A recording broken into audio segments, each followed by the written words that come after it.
Vandeham Sri Guru. The following is a class on the Srimad Bhagavatam, first canto, first chapter, text number 2, given by His Divine Grace, A.C.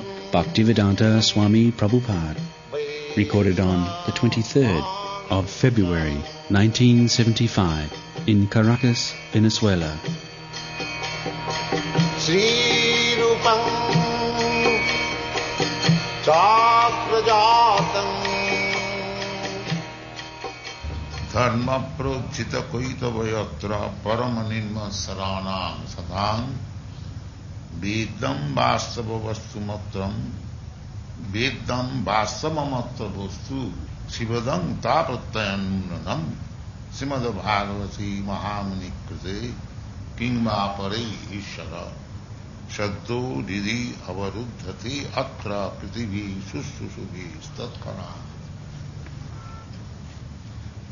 So, dharma means generally a kind of faith, dharma. But actually, dharma does not mean that. Faith, you may have faith and others may not have, but that is not fact. That is fact which is accepted by everyone. Either he may have faith or may not have faith. In Sanskrit language, the Vedic literature, dharma means the codes or the law given by God. So one may have faith or one may not have faith. It doesn't matter. The codes or law given by God, that is a fact. Just like the law given by the state, one may not have faith or one may have faith, but it must be accepted. For example, just on the street we see keep to the right. This is the law given by the state. So you may believe it or not believe it, you have to carry out. So it cannot be changed in any circumstance.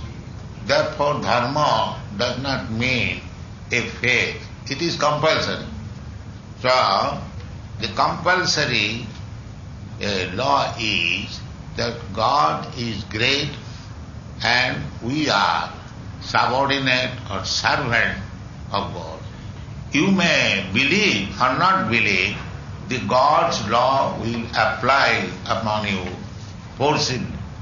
Exactly like the state law.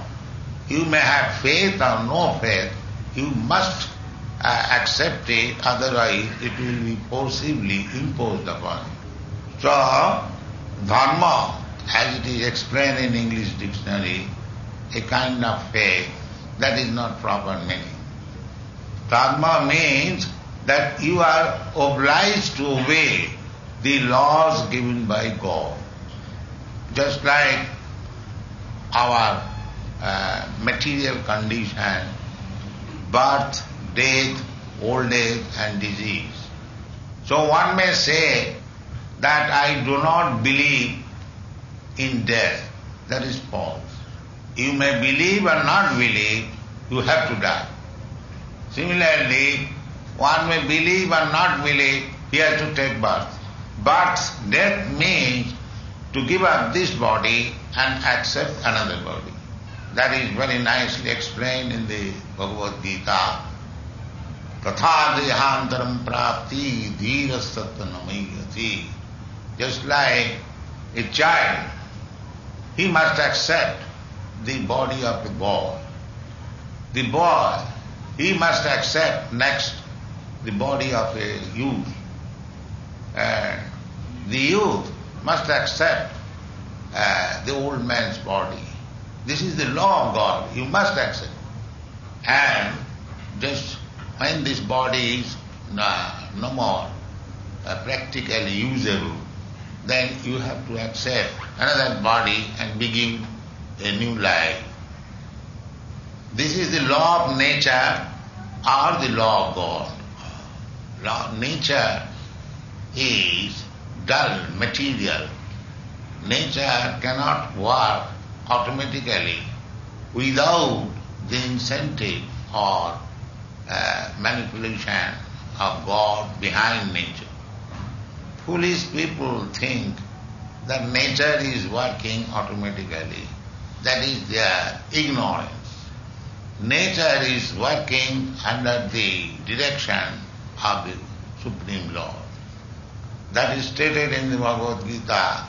Maya dhakshena pragiti suyati sacharacharam hetu nanena kaunteya jagadvi parivartate. Lord says that under my superintendence the material nature is working, and therefore so many wonderful changes are going on.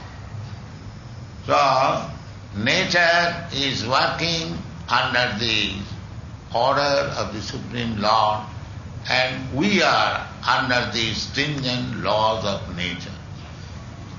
Therefore, we are obliged to carry out the natural sequences, just like I already explained, from childhood to boyhood, boyhood to youthhood, youthhood to old age.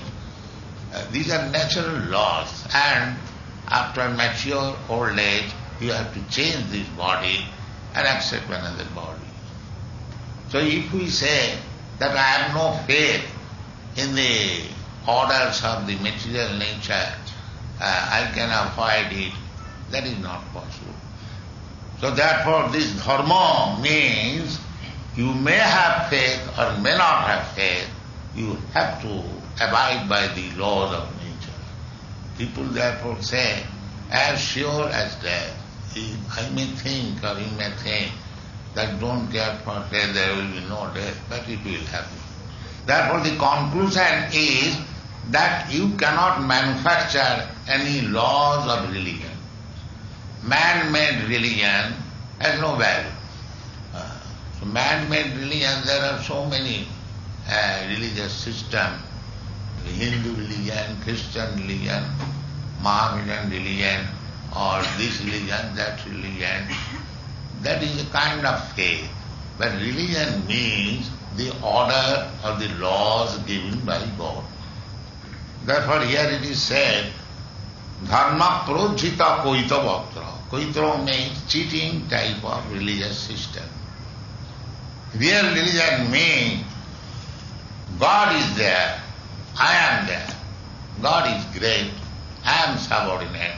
I must abide by the laws of God. That is, at the present moment, under the spell of illusion in this material condition, we have forgotten our real religion.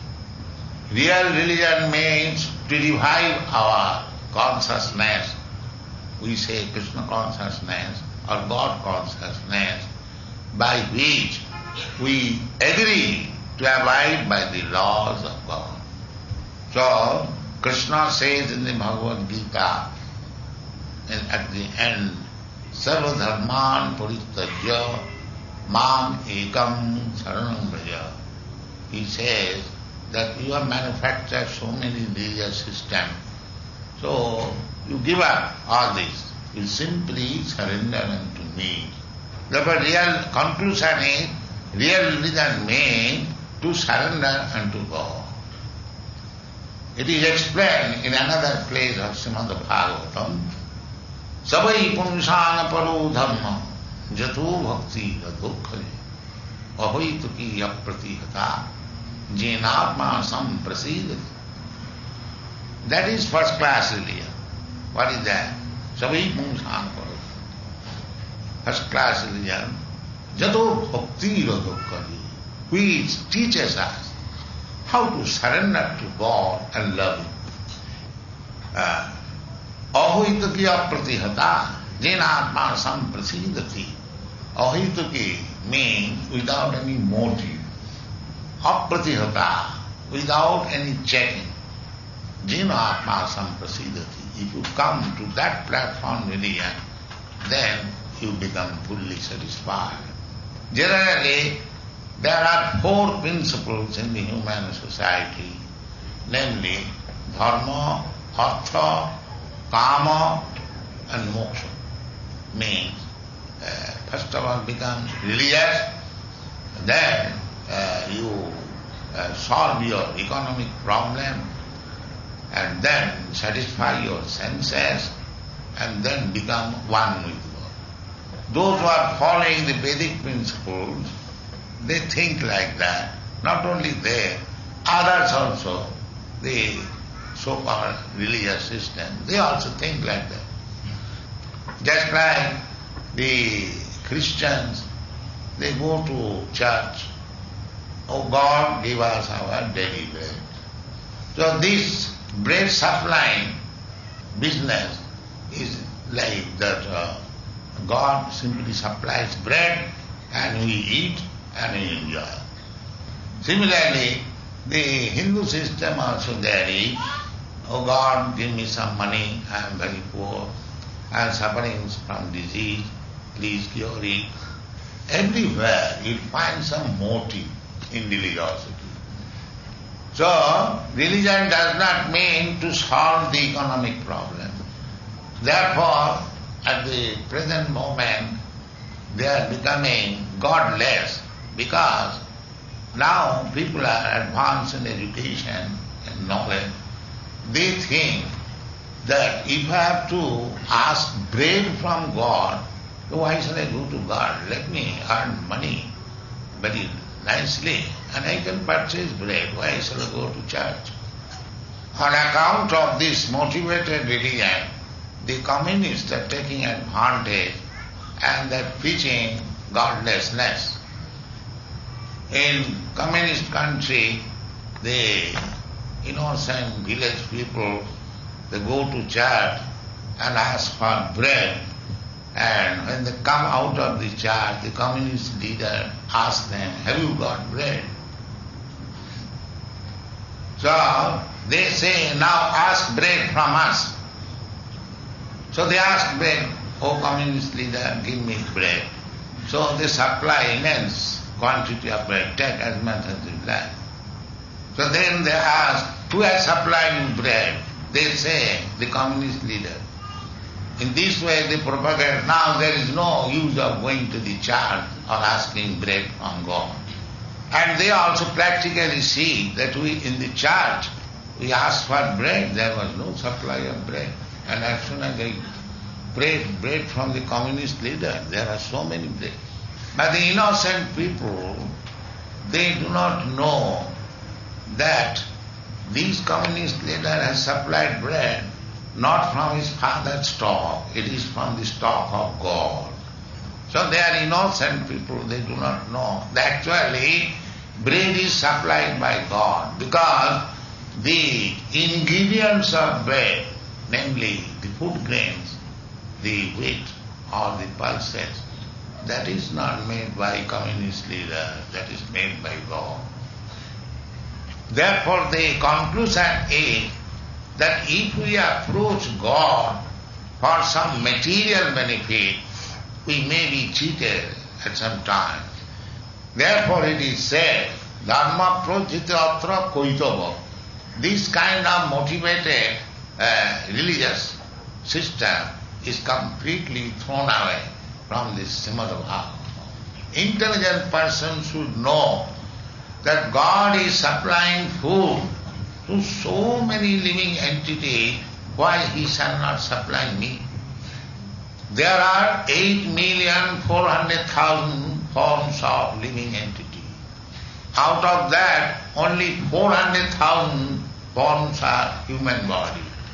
So 8 million means there are fishes, there are trees, there are plants, there are insects, there are birds, beasts, and in this way 8 million. They are getting all their foodstuff supplied by God. This morning we are walking on in the park. we saw so many fruits are thrown on the street. That means the birds have eaten them and they have thrown so many. So God supplies immense bread or eatable things without any asking. In the African jungle, there are hundreds, thousands of elephants. They eat at a time huge quantity of food, but still they are supplied by God. Actually, even from practical point of view, I have travelled all over the world. There are immense places we can produce food stuff for supplying food 10 times of the whole world population. So therefore, there is no need of approaching God with a motive for material supplies and material satisfaction. In the Vedic literature, we get information. Nitya nityanam chetanas chetananam ekoja bhunam vidadati kaman. God, the description of God is given there, that He is also a living entity like us. He is also eternal like us. Nitya nityanam chetanas chetananam. But what is the difference between Him and us? That is described. Ekoja bahunam vidadati kama. That one, God, is supplying all the necessities of this many. So we should not approach God for economic satisfaction or for bread or for food or for anything necessary for our life. God has arranged food for everyone. The aquatics, the birds, the beasts, the trees, the elephants or the other and four-legged animals, and why not for human beings? Human beings also, those who are uncivilized, still living in the forest, they have no arrangement for economic development, or they do not know, but they have got also food. Therefore Shastra says, Tasyaiva heta prajateta kovita nalabhati jad bhamatam uparajata tallabhati dukkha badannata sukham kalena sarvatra gavīram. One should try for developing God consciousness, not for anything else. Because happiness and distress, they come automatically. We haven't got to try for it. Happiness, everyone aspires for happiness. Nobody aspires for distress, but distress is forcibly come upon it. Similarly, the Shastra says, as distress come without any desire, similarly happiness also will come without any endeavor. So now we are in the material world. The so-called happiness and distress will come and go. But the human life, the endeavor should be how to find out or revive our relationship with God. That is our main business. They are just like seasonal changes, happiness and distress. Matras parshat sukhomtiyo, sitasna sukhodukkhada. Just like there is winter season, it is pinching, cold. That will also not stay. And the scorching heat, that will also not stay. It comes and goes. Therefore, so long in the material world we are, the so-called happiness and distress will come and go. Don't bother about it. You simply try for reviving your Krishna consciousness or God. So, human being has misunderstood the mode of life. They are simply busy for maintaining this body whole day and night. So, we should conclude like this, that if God can supply 8 million types of different lower animals, then why shall not God give their necessities of life to the human society? So don't execute your religious principle for some material benefit, but try to revive your relationship with God and try to love Him. That type of religious system is there in the Srimad Bhagavatam. that there is no motive, but to how to love God, that is stated.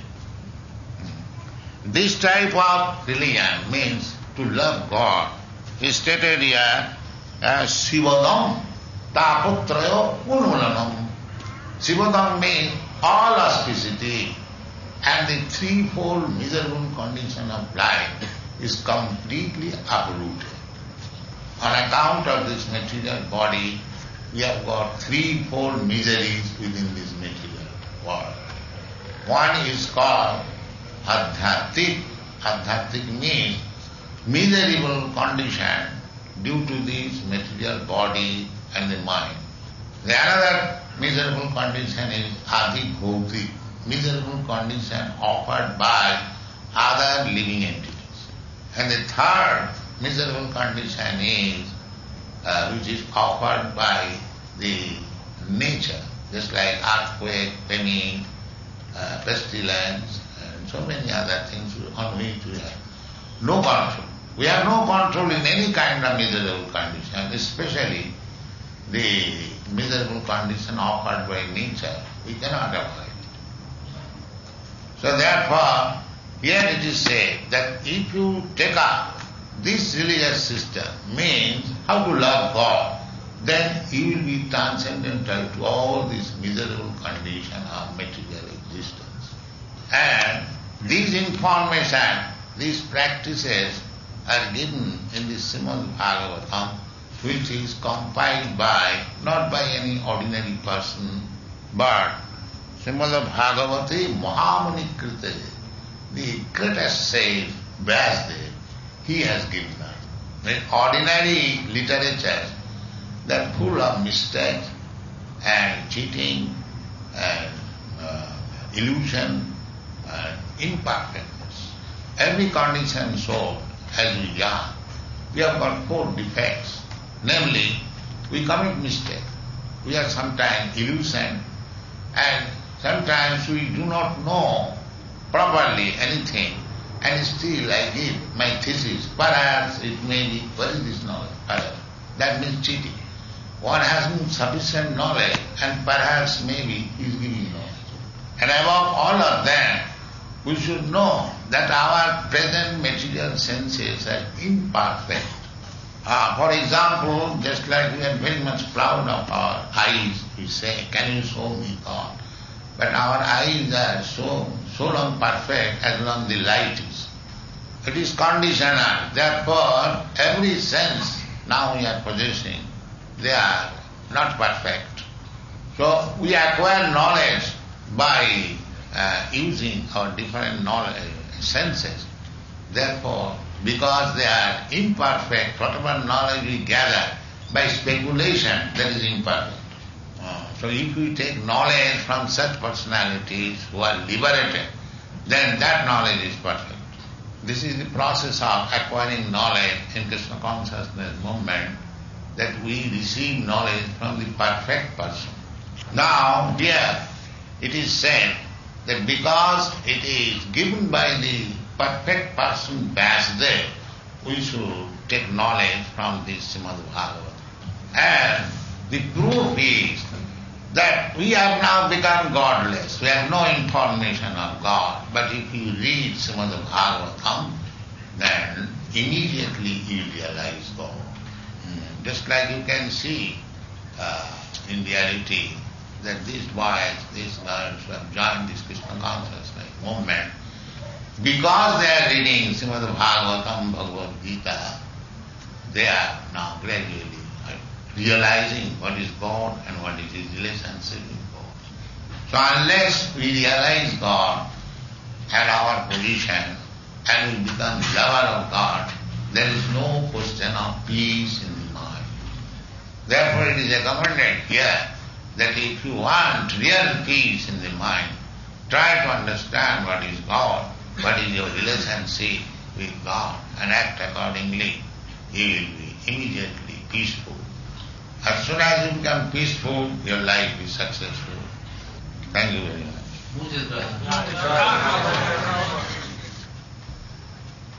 You could explain something what the scientists are always talking about, mutation and mutation. That's and variation in how one species evolves to another species. By the mind, intelligence and ego. At the time of death, you think of what you have done all through your life. So, the mental situation at the time of death will carry you to the different form of life as your mental situation. We do not see the mind, intelligence, although we say that I have got mind, you have got mind, you have got intelligence, I have got intelligence. But we do not see it. It is very subtle thing. But after the destruction of this gross body, the subtle body carries me to another gross body. We have got practical experience. The mind is so forceful that you are sitting here and within a second you can go to your home or homeland, which may be 10,000 miles away, immediately. The example is given just like from a garden, rose garden, the flavor is carried by the air and it is transferred to another place. So in this life, whatever mental creation we are doing or creating, that will be carried in the next life, and according to that nature will give us a body. So if we think of dog, maybe I am transferred to the dog's body. If I think of God, then I shall be transferred to a God's body. So we have scattered our love for so many things in the material world. We have to collect everything and transfer everything for loving God. That is successful life. So if we think of God, then how we become purified, and next we become transferred to the kingdom of God. And if we think of material things, then again we shall be transferred to another material body. This Krishna consciousness movement is for educating how to think of God constantly. And if we practice like that, then after giving up this body, we are going to get a body which is exactly like God. This body is called Sachidananda. Sat means eternal, Chit means full of knowledge, and Ananda means full of bliss. This body, this material body is just the opposite number. It is neither eternal, neither full of knowledge, neither full of bliss.